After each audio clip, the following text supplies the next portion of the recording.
শুভ সন্ধ্যা, good evening, welcome back to language Mantras. আজকে basic English session number 54। দুটো বিষয়ে আলোচনা করব আজকে।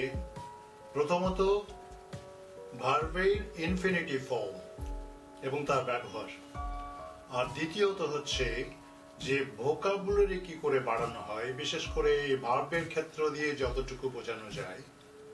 পরে আমরা ভোকাবুলারির উপরে আরেকটা সেশন নেব। ভোকাবুলারি হচ্ছে যে শব্দকোষ। একটা ডিকশনারিতে অনেক শব্দ পরপর সাজানো থাকে, সবগুলো মিলিয়ে আমরা ভোকাবুলারি বলতে পারি। মানে ডিকশনারি মানে যায়, ভোকাবুলারি মানেও তাই।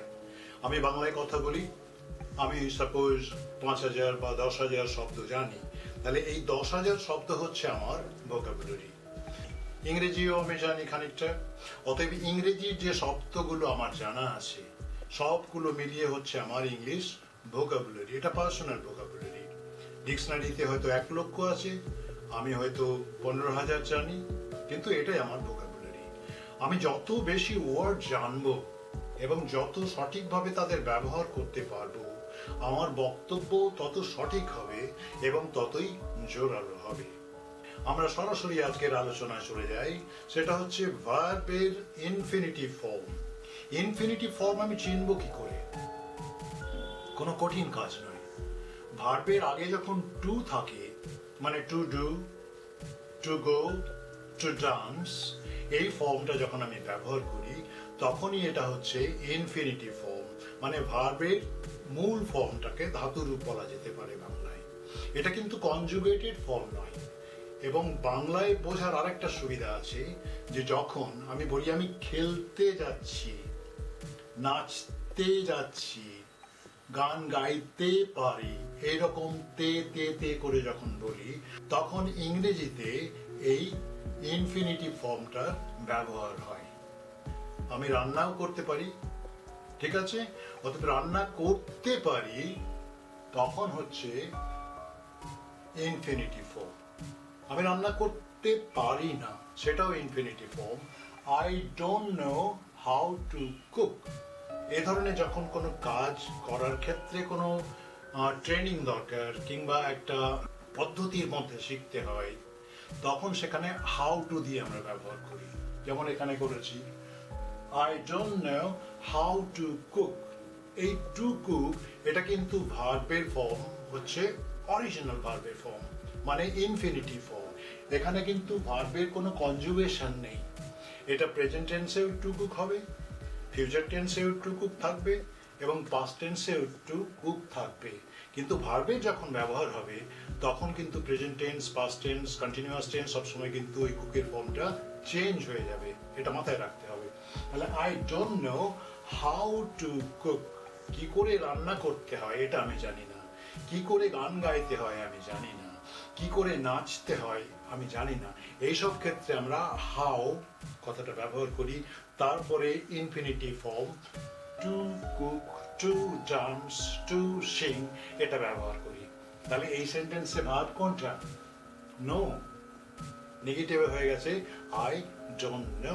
কিন্তু কনজুগেটেড ফর্ম যদি করতে চাই তাহলে আই কুক মাই ফুড, এটা কনজুগেটেড ফর্ম। এখানে I to cook my food কিন্তু হবে না। এখানে সিম্পলি হবে আই কুক মাই ফুড, কিংবা I am cooking my food, কিংবা আই কুকড মাই ফুড। ঠিক আছে? তাহলে বুঝতে পারলে ইনফিনিটিভ ফর্মের ব্যবহার আমরা করতে পারি এই সব ক্ষেত্রে। I don't know how to cook, I know how to dance. এবারে add some more onion and cook for another 5 minutes. এখানে ভার্ব কোনটা? add some more onion and cook for another 5 minutes. এখানে টু ইনফিনিটিভ ফর্মটা কিন্তু নেই। তার মানে যে ভার্বটা আমি এখানে পাচ্ছি, দুটো ভার্ব পাচ্ছি, দুটোই হচ্ছে কনজুগেটেড ফর্ম। সুতরাং এখানে আমি বলতে পারবো না যে ইনফিনিটিভ ফর্ম আছে। ইনফিনিটিভ ফর্ম যেখানেই থাক না কেন, ওখানে টুটা থাকতে হবে। যাই হোক, অ্যাড সাম মোর অনিয়ন, এটাকে অনেকে অনিয়ন বলেন, অনেকে ওনিয়ন বলেন। উচ্চারণ নিয়ে আমি কিছু বলছি না, কিন্তু ব্রিটিশরা বা আমেরিকানরা এটাকে অনিয়ন বলেন। এবং অনিয়ন মানে হচ্ছে পেঁয়াজ। এখানে ভার্ব হচ্ছে অ্যাড, মানে you add, second person, imperative sentence. আর you cook for another 5 minutes. এখানে ইনফিনিটিভ ফর্মের ব্যবহার নেই, এখানে কনজুগেটেড ফর্ম আছে। তাহলে আমরা টু কুক দেখলাম এবং শুধু কুক দেখলাম। এটা পাস্ট টেন্সে করা যেতে পারে, I cooked my food yesterday. এখানে কুকড হয়ে গেল, এটা কনজুগেটেড ফর্ম। কনজুগেটেড ফর্মের ভার্ব চেঞ্জ হয়, কিন্তু ইনফিনিটিভ ফর্মের ভার্ব চেঞ্জ হয় না। ঠিক আছে, এবারে চলে আসি মাই নিস ইজ এ গুড কুক। আমি কুক ভার্ব থেকে কুক নাউনে আসছি। যেহেতু আমি বলেছি ভোকাবুলারি আমি এইখান থেকেই শিখবো। এটাকে বলা হয় যে একটা ওয়ার্ড থেকে আরেকটা ওয়ার্ড আমি শিখছি, অন্য মানে হয়ে যাচ্ছে। যেমন এখানে মাই নিস ইজ এ গুড কুক, এই কুকটা রান্না করার ক্ষেত্রটা বোঝাচ্ছে না, এটা রান্না যে করে তার কথা বোঝাচ্ছে। যে মাই নিস, আমার ভাগ্নি বা ভাজি ভালো রাঁধুনি। তাহলে কুক মানে রান্না করাও হতে পারে, আবার কুক মানে রাঁধুনিও হতে পারে। এখান থেকে আরো একটা নাউন ডেরিভেটিভ পাওয়া যায়, সেটা হচ্ছে কুকার। কুকার মানে যে রান্না করে সে নয়, কিন্তু সে হচ্ছে কুক। যেটা দিয়ে তুমি রান্না করো, যে বাসন কোসন ইউজ করো, বা যে হাঁড়িটা ইউজ করছো, যে পাত্রটা ইউজ করছো, সেটাকে বলা হয় কুকার। তাহলে প্রেসার কুকার ফর এক্সাম্পল। ঠিক আছে, তাহলে কুক পেয়ে গেলাম, টু কুক পেলাম, কুকের দুটো মানে পেলাম, আবার একটা কুকার পেয়ে গেলাম। দেখো, একটা কথার থেকে আমি কিন্তু ভোকাবুলারি বাড়িয়ে যাচ্ছি। এবারে যখন কনজুগেশনে আসবো বিভিন্ন ভার্বের, তখন দেখবো যে প্রত্যেকটা ভার্ব কনজুগেটেড হলে তার 4-5টা 6টা রূপ থাকে। অনেক সময় রূপগুলো একই রকম হয়, আবার অনেক সময় আলাদা হয়, কিন্তু রূপ একই রকম দেখতে হলেও তার পরিচয়টা একটু আলাদা। আমরা চলে আসছি কুক থেকে। প্রেজেন্ট টেন্স আমরা দেখেছি আই কুক মাই ফুড, এটা পাস্ট টেন্সে কি হবে? I cooked my food. তাহলে কুক, কুক থেকে হয়ে গেল পাস্ট টেন্সে কুকড, এটা আরেকটা ফর্ম। ওই কুক থেকেই কিন্তু এটা হচ্ছে, এটাও একটা ডেরিভেটিভস, এটা conjugated form. Yesterday I cooked some butter chicken. Yesterday I cooked some butter chicken. এখন এই কুকটার পরে আমি চলে আসবো পাস্ট পার্টিসিপল ফর্মে। Present, past, past participle. তাহলে পাস্ট পার্টিসিপল ফর্মটা কি হবে? ওটাও কিন্তু কুকের ক্ষেত্রে কুকড, এখানে পরিবর্তন হচ্ছে না। তাহলে কুকড দুটো পাচ্ছি, একটা হচ্ছে পাস্ট টেন্স আর একটা হচ্ছে পাস্ট পার্টিসিপল ফর্ম। এখন পাস্ট পার্টিসিপল ফর্মটা আমি চিনবো কি করে? দুটো যমজ ভাইয়ের মতো, একই রকম দেখতে। তাহলে চিনবো কি করে? চিনতে গেলে দেখতে হবে যদি পাস্ট পার্টিসিপল ফর্ম হয় তাহলে এর পাশাপাশি কোথাও হ্যাভ, হ্যাড এটা রয়েছে।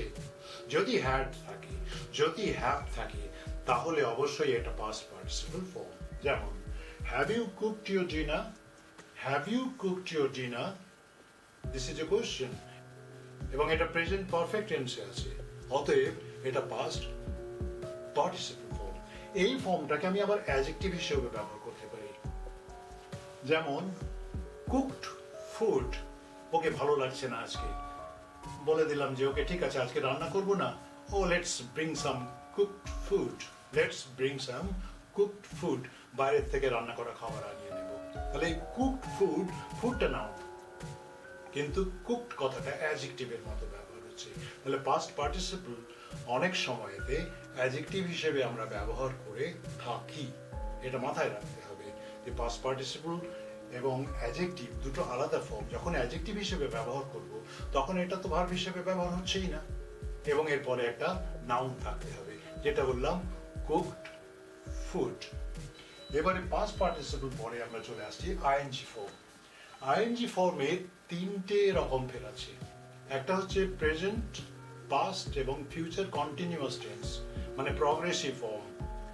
ভার্ব প্লাস আইএনজি, যেমন এখানে করছি cooking. Wait please, I am cooking now, এটা প্রেজেন্ট প্রগ্রেসিভ টেন্স বা present continuous tense. Wait please, I am cooking now. Okay, এখানে কুক প্লাস আইএনজি, এটা প্রেজেন্ট কন্টিনিউয়াস টেন্স। আরেকটা হচ্ছে present participle form. Present participle form অনেকটা অ্যাডজেক্টিভের মতো ব্যবহার হয়। পাস্ট পার্টিসিপল ফর্ম যেমন অ্যাডজেক্টিভের মতো ব্যবহার হয়, প্রেজেন্ট পার্টিসিপল ফর্মও অ্যাডজেক্টিভের মতো ব্যবহার হয়। যেমন don't you have cooking gas, don't you have cooking gas, you see গ্যাসটা নাও, এখানে কুকিংটা হচ্ছে অ্যাডজেক্টিভের মতো ব্যবহার, মানে রান্না করার জন্য যে গ্যাসটা সেটাই হচ্ছে কুকিং গ্যাস। অতএব তুমি দেখো এটা কিন্তু কুকিংটা ভার্ব নয়, এখানে ডোন্ট ইউ হ্যাভ, হ্যাভটা ভার্ব আর কুকিংটা এই গ্যাসকে রেফার করছে, অতএব এটা অ্যাডজেক্টিভ। ঠিক আছে, কিন্তু এই অ্যাডজেক্টিভের ব্যবহারটা একটু সাবধান থাকবে। অনেক সময় মানে যেটাকে আমরা প্রেজেন্ট পার্টিসিপল বলি, এটাকে যখন অ্যাডজেক্টিভ হিসেবে ব্যবহার করি অনেক ক্ষেত্রে একটু গন্ডগোল হয়ে যেতে পারে। যেমন খুব বেশি করে আমরা ভুল করি ডাইনিং টেবিল বলি। এখন ডাইনিং টেবিলের ব্যবহারটা অ্যাডজেক্টিভের মতো এবং প্রেজেন্ট পার্টিসিপলের ব্যবহার, কিন্তু ইংরেজিটা বোধহয় খুব ঠিক নয়। তার কারণ যখন আমরা বলি একটা রানিং ট্রেন বা ফ্লাইং বার্ড, তখন দুটো জিনিস লক্ষ্য করবে, বার্ডের ক্ষেত্রে বার্ডটা ফ্লাই করছে এবং ট্রেনের ক্ষেত্রে ট্রেনটা রান করছে। কিন্তু যদি বলি ডাইনিং টেবিল, তখন টেবিলটা কিন্তু ডাইন করছে না, ডাইনটা আমি করছি, আই ডাইন দেয়ার। তাহলে ওটা ডাইনিং টেবিল কি করে হবে? তাহলে টেবিলটাকে ডাইন করতে হয়, কিন্তু টেবিল ডাইন করে না, আমি ডাইন করি। সেক্ষেত্রে it is better to say dinner table, simple thing, dinner table. সুতরাং এই ব্যবহারটা একটু সাবধানে করবে। পরেরটা চলে আসি, কুকিং যখন জেরান্ড হিসেবে ব্যবহার করি, জেরান্ড হচ্ছে ভার্বকে আমি নাউন হিসেবে যখন ব্যবহার করছি তখন এটা gerund.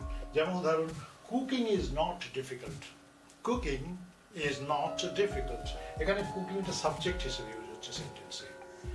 Is not difficult, difficult adjective, ইজটা হচ্ছে ভার্ব, এটা negative sentence. Cooking is not difficult, তাহলে এটা হচ্ছে verbal noun, that is gerund. তাহলে আমরা কি পেলাম? মূল ফর্মটা পেলাম ইনফিনিটিভ ফর্ম, তারপরে তার প্রেজেন্ট টেন্সের ফর্ম পাচ্ছি, পাস্ট টেন্সের ফর্ম পাচ্ছি, পাস্ট পার্টিসিপল পাচ্ছি, প্রগ্রেসিভ টেন্স আইএনজি ফর্ম পাচ্ছি, তারপর প্রেজেন্ট পার্টিসিপল আইএনজি ফর্ম পাচ্ছি, আবার জিরান্ডে আইএনজি ফর্ম পাচ্ছি। তাহলে এক একটা ওয়ার্ড কিন্তু এক এক ধরনের মিনিং নিয়ে আসছে, কনটেক্সট আলাদা হয়ে যাচ্ছে। সুতরাং আমার কিন্তু ভোকাবুলারি বাড়ছে। আরো কিছু ভার্ব দিচ্ছি, সবগুলো এই রান্না করার সঙ্গে যুক্ত ব্যাপার, যেমন বয়েল, বেক, ফ্রাই, রোস্ট। এই ভার্বগুলোকে এই ধরনের কনজুগেশনের সঙ্গে জুড়ে তুমি নিজে প্র্যাকটিস করবে। কোনো প্রবলেম হলে আমাদের বলবে এবং আমরা সাহায্য করব। এবং এটা যদি করতে পারো তাহলে দেখবে তোমার কনজুগেশনের ফর্মগুলো বুঝতে অনেক সুবিধা হবে। নিজে চেষ্টা করো, যেখানে ধাক্কা খাবে সেটার থেকে যখন শিখবে তখন শেখাটা কিন্তু যথেষ্ট ভালো শক্তপোক্ত হবে, ভবিষ্যতে কোনো অসুবিধা হবে না। তাহলে আজকে এই পর্যন্তই থাকছে। আমরা বাংলা প্রোগ্রাম কখনো কখনো করি বলেছি, তোমাদের যদি বাংলায় সুবিধা হয়, এরকম সংখ্যা আমরা পাই, তাহলে আমরা বাংলায়ও করতে পারি আরো বেশি করে। আজকের মতো আলোচনা এখানেই শেষ করছি। Have a nice time. Thank you very much for joining us.